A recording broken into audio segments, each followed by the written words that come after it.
आता डोळ्यांच्या सर्व आजारांवर अत्याधुनिक उपचार कणकवलीत, तेही अगदी माफक दरात.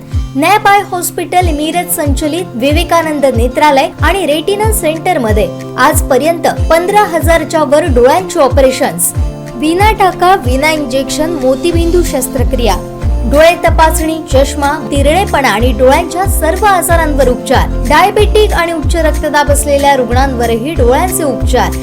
आजच संपर्क करा विवेकानंद नेत्रालय आणि रेटिना सेंटर, प्रहार कार्यालयाच्या शेजारी, सनराइज टॉवर, श्रीधर नाईक चौक, मुंबई गोवा हायवेवर, कणकवली. जळगाव येथील पत्रकार हल्ल्याप्रकरणी सिंधुदुर्ग जिल्हा पत्रकार संघ व मुख्यालय पत्रकार संघ सिंधुदुर्ग नगरी यांच्या वतीने आज निवासी उपजिल्हाधिकारी मच्छिंद्र सुकटे, अप्पर पोलीस अधीक्षक नितीन बगाटे यांना निवेदन सादर करत निषेध व्यक्त करण्यात आला. तर पत्रकार संरक्षण कायद्याची कठोर अंमलबजावणी करण्याची मागणी यावेळी करण्यात आली.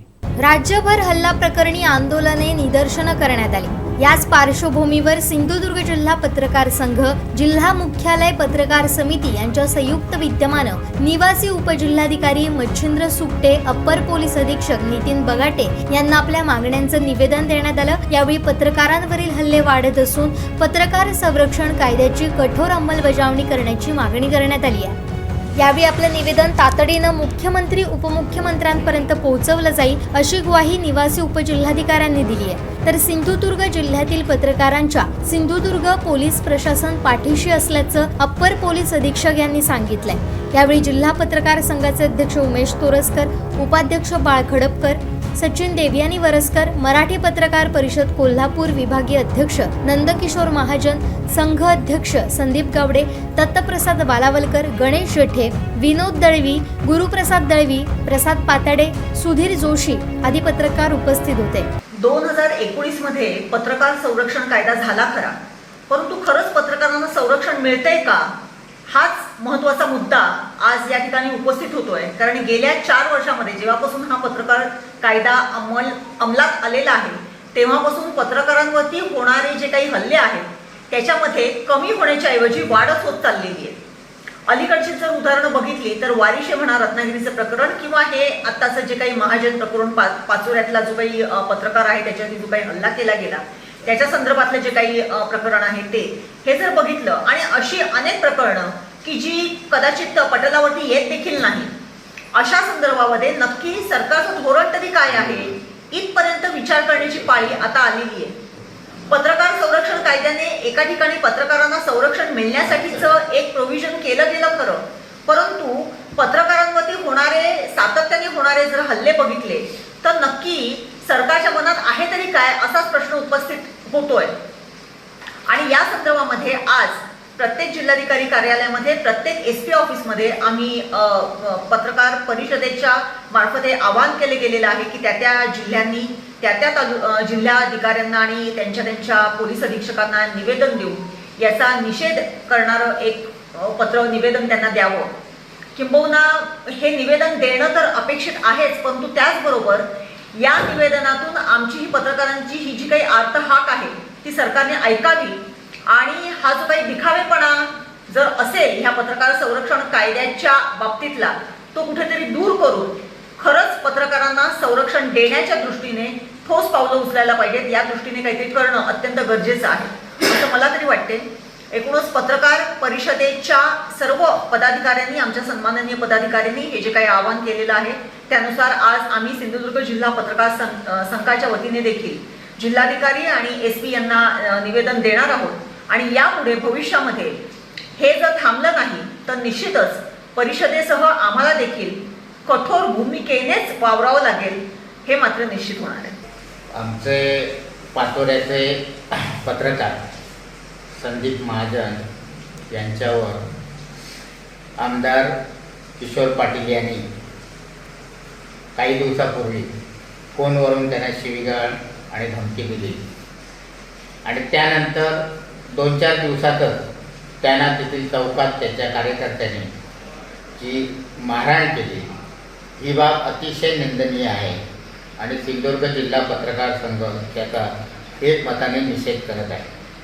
मुळात महाराष्ट्र शासनाने 8 नोव्हेंबर 2019 रोजी पत्रकार संरक्षण कायदा लागू केला आणि हा कायदा लागू केल्यानंतर राज्यातील पत्रकारांना असं वाटलं होतं की या कायद्यामुळे पत्रकारांना एक चांगल्या प्रकारे संरक्षण मिळालेलं आहे. पण बातमी कोणाच्या विरोधात असेल, कोणाच्या बाजूने असेल, पण पत्रकारावर हल्ले होता कामा नये हा त्यामागचा उद्देश होता. आणि त्यानंतर गेल्या 4 वर्षात जवळपास 200 पत्रकारावर हल्ले झाले राज्यातील. आणि हे सगळं चालू असतानाही सुद्धा सरकार पत्रकारावर हल्ले करणाऱ्या व्यक्तीच्या विरोधात कठोर कारवाई किंवा कठोर भूमिका घेत नाही.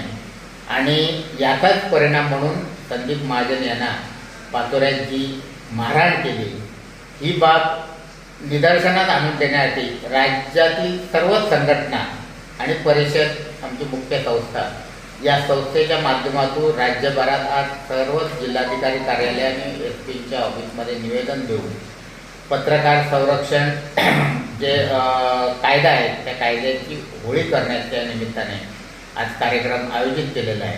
आणि यापुढे पत्रकारांवर हल्ला होऊ नये ही आमच्या जिल्ह्यातील सर्व पत्रकारांची भूमिका आहे. आणि जर हल्ला झाला तर जिल्हा पत्रकार संघ त्याच्या बाबतीत कठोरपणे भूमिका घेईल, कठोर आंदोलनाचा निर्णय घेईल. आणि आंदोलन करत असताना सर्वच जणांच्या एक बाब लक्षात आणून आम्ही देऊ इच्छितो की पत्रकारावर हल्ला करून कुठली बाब निष्पन्न होत नाही. कारण देशातील लोकशाहीचा 4था स्तंभ हा पत्रकार आहे. पत्रकाराची भूमिका ही त्याची जी समाजातील उमटलेले पडसादाची असते. त्याच्यामुळे त्याच्यावर हल्ला करून किंवा त्याला मारहाण करून शिवीगाळ करून हा प्रश्न सुटत नसतो. हे आत्ताच्या राजकारत्यांनी लक्षात घ्यावे एवढीच मी या निमित्ताने सांगू इच्छितो. आणि भविष्यात असे हल्ले होऊ नये अशी पण अपेक्षा या निमित्ताने मी व्यक्त करतो. पत्रकार हल्ल्याच्या निषेधार्थ आज संपूर्ण महाराष्ट्रभर आमचे महाराष्ट्र मराठी पत्रकार परिषदेचे विश्वस्त SM देशमुख सर, किरण नाईक आणि आमचे अध्यक्ष शरद पाबळे यांच्या नेतृत्वाखाली संपूर्ण महाराष्ट्रभर हे आंदोलन पत्रकार कायद्याची अंमलबजावणी करण्याचा कायदा 2019 रोजी झाला. तीचपासून आज 4 वर्ष झाली आणि अनेक पत्रकारांवर जवळजवळ 250 पत्रकारांवर हल्ले झाले. तरी देखील त्याबाबत ठोस सरकार काहीच कारवाई करत नाही. पत्रकारांवर हल्ले चालूच आहेत. आत्ताच परवा 15 दिवसापूर्वी पाचोऱ्याचे पत्रकार संदीप महाजन यांच्यावर देखील एका आमदाराच्या गुंडांनी हल्ले केले. हे खरोखरच दिवसेदिवस पत्रकारांवर हल्ल्याचं प्रमाण वाढलं आहे आणि हे हल्ल्याचं प्रमाण कमी व्हावं यासाठी संपूर्ण महाराष्ट्रभर आज राज्यव्यापी आंदोलन चालू आहे. आज हे आंदोलन करताना सर्व ठिकाणी आमच्या सिंधुदुर्ग जिल्ह्यातही प्रत्येक तालुका पत्रकार संघ हे निवेदन देत आहे. त्याचप्रमाणे आज हे आंदोलन मुंबईला हुतात्मा चौकात होत आहे. त्याचं नेतृत्व SM देशमुख आणि सर्वजण करत आहेत. आणि त्यानंतर एक शिष्टमंडळ मुख्यमंत्री एकनाथ शिंदे, गृहमंत्री देवेंद्र फडणवीस आणि सभापती राहुल नार्वेकर यांना भेटणार आहे आणि याबाबत योग्य ती कडक अशी अंमलबजावणी या कायद्याची करावी. महाराष्ट्र शासनाने हे राजपत्र ते प्रसिद्ध करून देखील आजपर्यंत पत्रकारांवर हल्ले कमी होत नाही तर वाढतच आहेत. त्या दृष्टीने संपूर्ण महाराष्ट्रभर हे आज आम्ही आंदोलन घेतलेलं आहे. त्याप्रमाणे हे आंदोलन चालू आहे. प्रत्येक ठिकाणचे पत्रकार या आंदोलनात सहभागी आहेत. तरी सरकारने याचा योग्य तो विचार करून पत्रकारांवर हल्ल्याची जबाबदारी घेऊन किंवा सरकारने याबद्दल ठोस कारवाई करावी असं आमच्या पत्रकार संघटनेचं मागणं आहे. ते सरकारने करावं एवढीच आता विनंती करण्याची वेळ गेलेली. आता ह्याच्यानंतर आम्ही सर्व पत्रकार महाराष्ट्रभर देशमुख यांच्या नेतृत्वाखाली जोरदार आंदोलन करणार आहोत. आमचे दिवसभरातले सर्व अपडेट्स, ताज्या घडामोडी आणि थेट लाईव्ह पाहण्यासाठी सबस्क्राईब करा, लाईक करा कोकणचं नंबर 1 महा चॅनल कोकण 7 लाईनचं YouTube चॅनल.